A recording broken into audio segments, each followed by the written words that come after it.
अमूल्य मॅडम, ही अकाउंट्स डिपार्टमेंटने दिलेली फाईल. अमूल्य मॅडम, मी काय म्हणतो,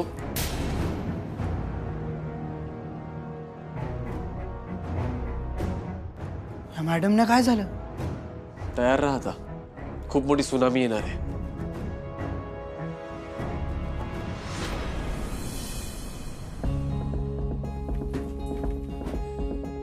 अमूल्या, काय झालं?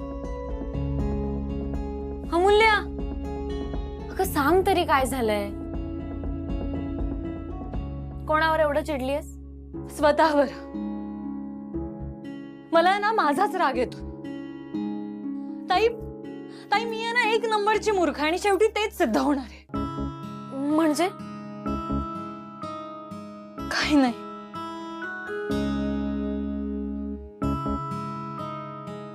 हे घे, 2 घोट पाणी पी, म्हणजे थोडं बरं वाटेल तुला.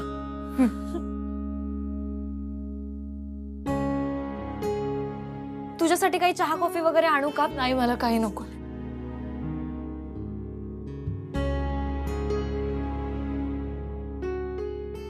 अमूल्या, बघ थोडं शांत हो. ताई, अगं तुझ्या आणि विक्रांतसाठी मी आणि वेदांत जे काही गर्लफ्रेंड बॉयफ्रेंड असल्याचं नाटक करतोय ना, ते आता माझ्याच अंगलट आलंय. म्हणजे तुझ्या लग्नाच्या मांडवात माझा आणि वेदांचा साखरपुडा करायचा असं ठरलं. अगं तूच सांग ताई, मी कसा करू साखरपुडा ज्या माणसाशी मला लग्नच करायचं नाहीये?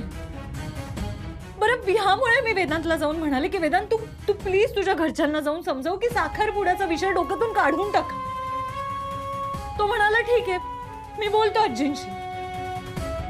आता ह्याने आजींना नीट पटवून दिलं नसेल म्हणून आजींचं असं म्हणणं आलं की मला डायरेक्ट अमूल्याशी बोलायचं. इतकं सगळं झाल्यानंतर मी वेदांशी शांतपणे बोलायला गेले, त्याला व्यवस्थित मी बोलत होते, तर तो उलट मलाच म्हणतोय की अमूल्य, छोट्या छोट्या गोष्टींचा भाव करत जाऊ नकोस. काय हे सगळं? आई, आता मलाच कळत नाही की मी या गोष्टीला कसं हँडल करायला पाहिजे. उद्या जाऊन आमचा साखरपुडा झाला तर मी आई अण्णांना काय सांगणार आहे? त्यांना काय म्हणणार आहे की मी आणि वेदांत हे सगळं नाटक करत होतो? बघा बघा, आम्ही कशी कशी सगळ्यांसोबत गंमत केली. काय अवस्था होईल आई अण्णांची. ह्या सगळ्यामध्ये भर म्हणजे आजी मला सांगताय की नूतन काकूंना जर हे सगळं कळलं ना, तर त्या तुझं आणि विक्रांतचं सुद्धा लग्न होऊ देणार नाही. मी ना सारी बाजूने अडकले गेले. सांग ना, मी काय करू आता? कसा तिढा सोडवू हा?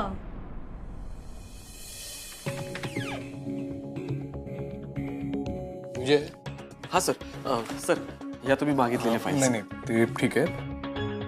तू एक काम कर, अमूल्याला केबिन मध्ये पाठव. सर त्या तर गेल्या. काय? कधी? आता थोड्या वेळापूर्वीच गेल्या सर.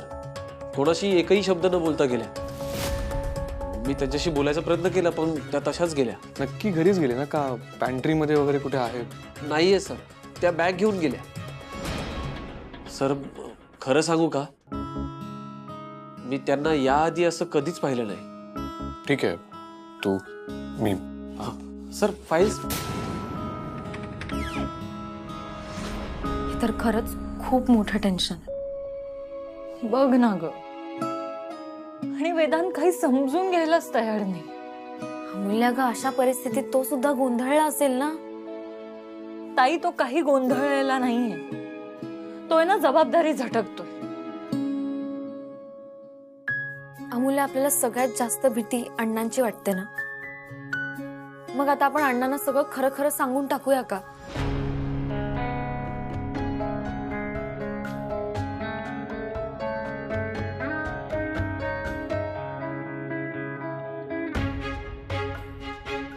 बरोबर आहे ताई तुझं. मला वाटतं की आता हाच एक मार्ग आहे. पण अमूल्या, आपण जर अण्णांना सगळं सांगून टाकलं आणि अण्णांनी चिडून नूतन काकूंना सांगितलं तर नूतन काकू चिडून माझं आणि विक्रांतचं लग्न तर नाही ना मोडणार? अमूल्य, हे जर का सगळं असं झालं ना तर माझं लग्न दुसऱ्यांदा मोडेल, माझ्यावर डाग लागेल ग. ताई अगं प्लीज प्लीज असं बोलू नकोस. तू प्लीज माझी परिस्थिती समजून घे. हे बघ, फक्त एकदा माझं आणि विक्रांतचं लग्न होऊ दे, मग आपण बघू ना पुढे काय करायचंय ते.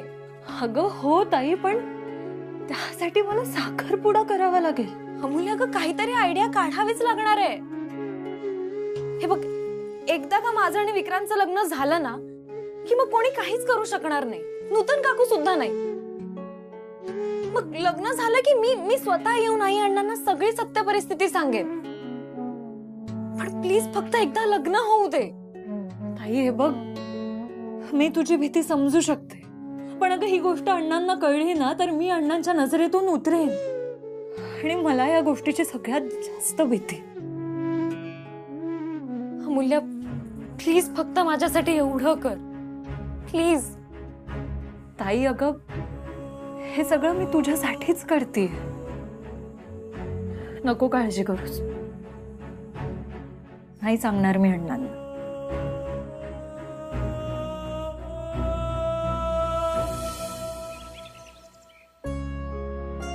अरे वेदांत, जरा इकडे ये बरं, मला बोलायचंय तुझ्याशी.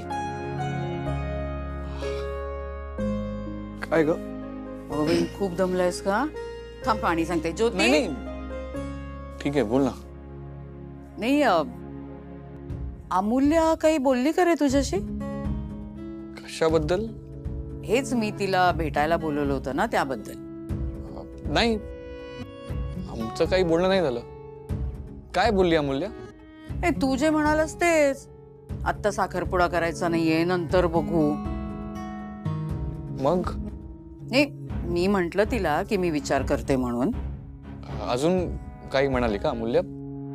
हेच म्हणत होती की म्हणजे बघ, ती जे काय म्हणाली ते मी सांगितलं तर चिडू नकोस ना, लगेच वाईट वाटून घेऊ नकोस. असं काय म्हणाली ती? ती म्हणाली की तुमच्या वेदांचा स्वभाव जरा विचित्र आहे. काय?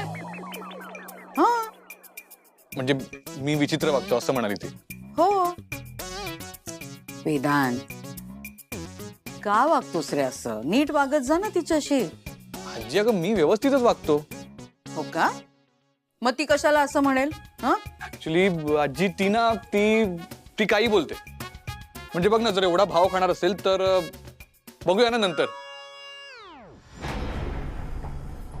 नंतर म्हणजे? बरं आहेस ना तू वेदांत? काय वागणं आहे तुझं? हे जे काय वागतोयस ना, हे बदल. तू ही अशी सतत चिडचिड करत असतोस ना, म्हणूनच म्हणाली असेल ती. आजी, मी चिडचिड नाही करत. हो का? वेदांत, तुझ्यापेक्षा ना खूप जास्त पावसाळे बघितलेत मी. अरे नातं म्हंटल की तडजोड आली, एकमेकांना समजून घेणं आलं. आता मला सांग, तुम्ही जर का एकमेकांना समजूनच घेतलं नाहीत तर नातं फुलणार कसं?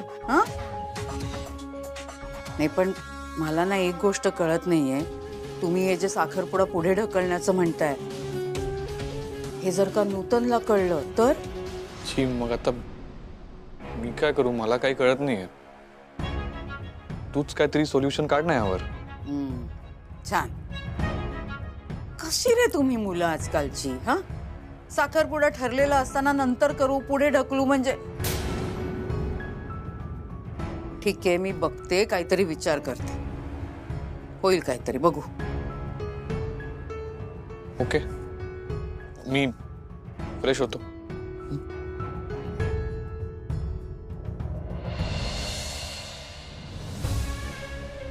अच्छा, वेळ हवाय का अजून? पण असं झालंय काय नक्की? एका अर्थी बरंच आहे, साखरपुडा नाही झाला तर चांगलंच होईल.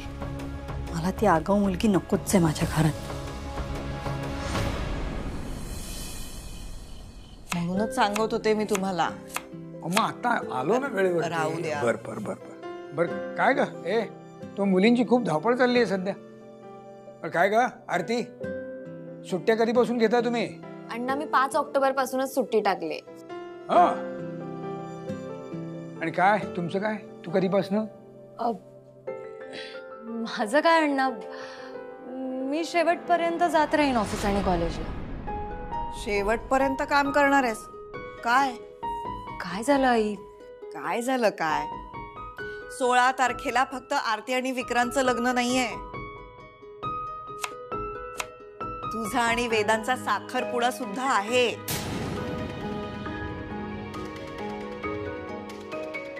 अमूल्या, हे बघ, तुझ्याशी निवांत बोलायला वेळ सुद्धा मिळालेला नाहीये. असतेस कुठे घरी तू? आता सांग बरं, वेदांबद्दल काय वाटतं तुला? काय चालू आहे तुझ्या मनात? अगं ए अमूल्या, अगं बोल बोल काहीतरी. अगं 16 तारीख के लांब नाही, आता घोडा मैदान आलं जवळ. मग नाही सुमन बरोबर बोलतायत, आम्हाला व्यवस्थित बोलता आलेलं नाही तुझ्याशी. काय वेदांबद्दल काय वाटतंय तुला? बोल बाळा, तुझ्या मनात काय चालू आहे ते सांग आम्हाला. आई, खरं सांगू, खरंच सांग. हं. मला असं वाटतंय की खूप घाई होती.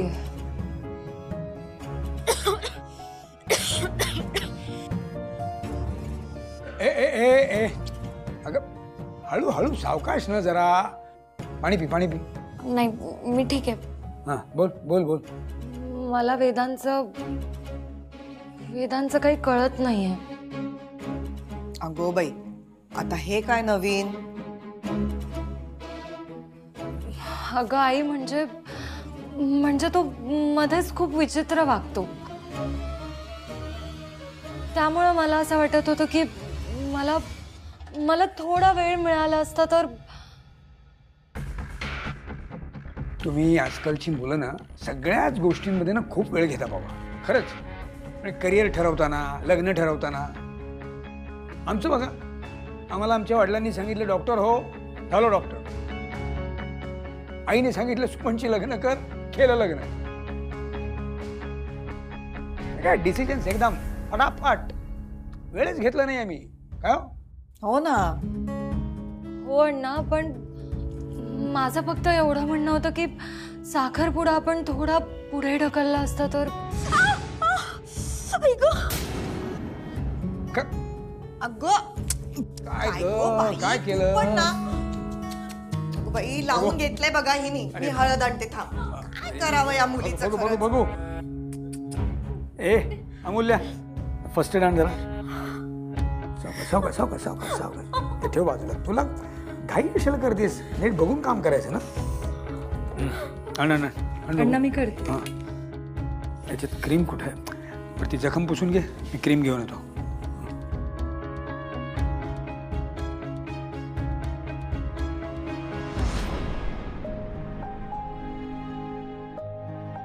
ताई, अगं नसतं सांगितलं मी अण्णांना.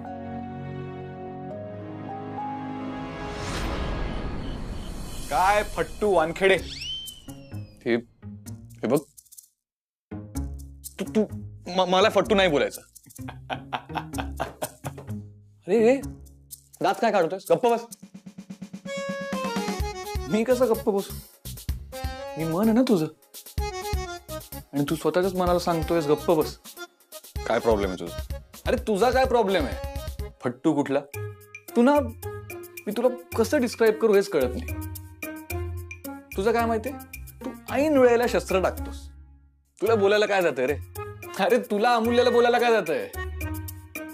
जा जाऊन सांग तिला माझं तुझ्यावर प्रेम आहे आणि मी तुझ्याशिवाय जगूच शकत नाही. जा. ऍक्च्युली ना, मला भीती वाटते. म्हणजे ती जर नाही म्हणाली तर बघ ना, मी एवढ्यांदा हिंट्स दिल्या तिला. आद्यानी पण हिंट दिली. अमूल्या काय इंटरेस्टच दाखवत नाही. अरे बाबा, तू हिंट काय देतोस रे? हिंट द्यायला तू काय इथे कोडं सोडवतोयस? काहीतरी बोलायचं. हे बघ, प्रेमात ना हिंट वगैरे नाही चालत. प्रेमात धीटपणा असावं लागतो. अरे पण हो, पण काय, आता समज अमूल्याची इच्छा असेल की तू तिला जाऊन मागणी घालावीस, तिला प्रपोज करावंस, तर तू तरी ते हिंट हिंट खेळत बसशील. वेदांत, आणि एक गोष्ट लक्षात ठेव, प्यार किया तो डरना क्या. घाबरायचं नाही. प्रेम करतोस ना, सरळ जा आणि जाऊन तिला प्रपोज कर.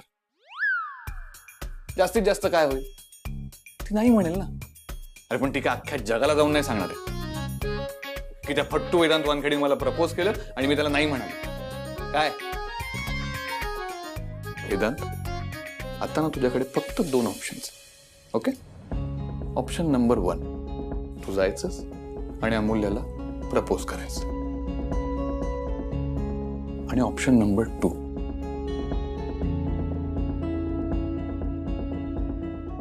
आयुष्यभर माझं अमूल्यावर प्रेम होतं, पण ते मी व्यक्त करू शकलो नाही. या गिल्टमध्ये आयुष्यभर राहायचं. काय वेदांत वानखेडे, जरा स्वतःच्या मनाचं ऐका आणि जाऊन तिला प्रपोज करा. बरोबर आहे तुझं. मी आता ट्रीट द्यायला जाईन ना, तेव्हा तिला प्रपोज करा. देवा, याचं ना तूच काहीतरी कर रे बाबा. अरे काही नाही होऊ शकत तुझं.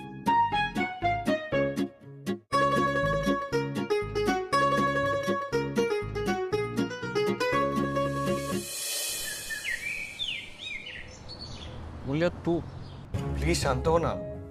कशी शांत हो मी वेदांत? इथे इतकं टेन्शन आहे आणि तुला जरा सुद्धा सिरियसनेस नाही. अगं, कोण म्हणाला मी सिरियस नाहीये? ऍक्च्युली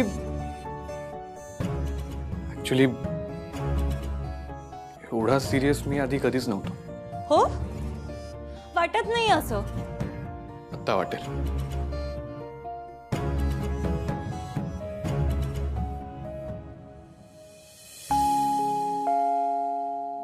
म्हणजे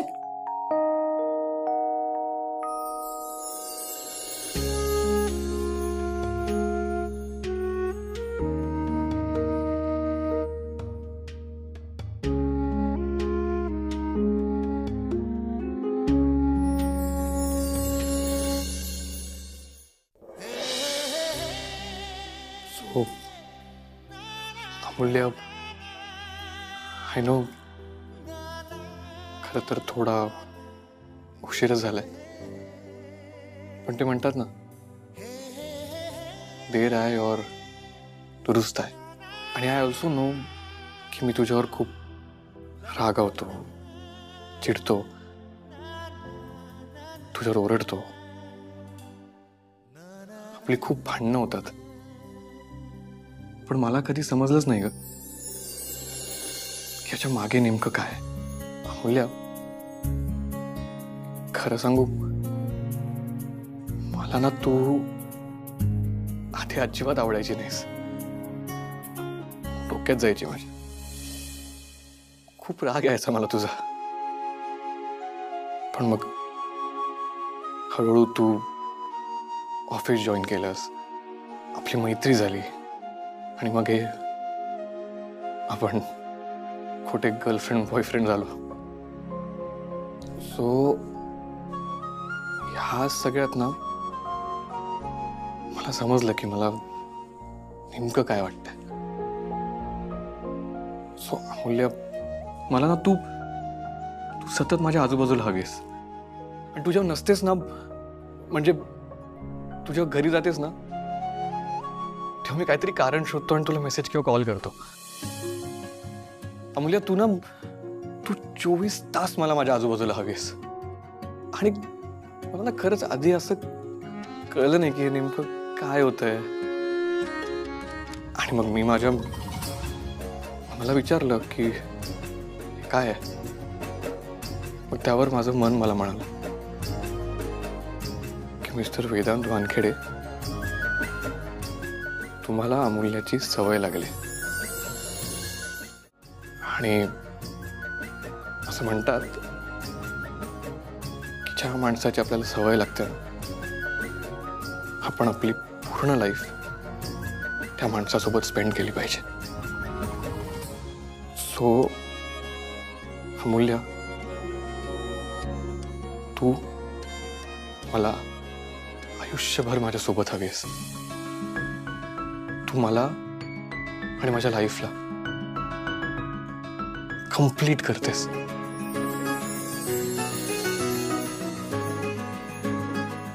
आणि म्हणूनच अमूल्य, तू मला माझी बेटर हाफ म्हणून हवीस. सो अमूल्य विल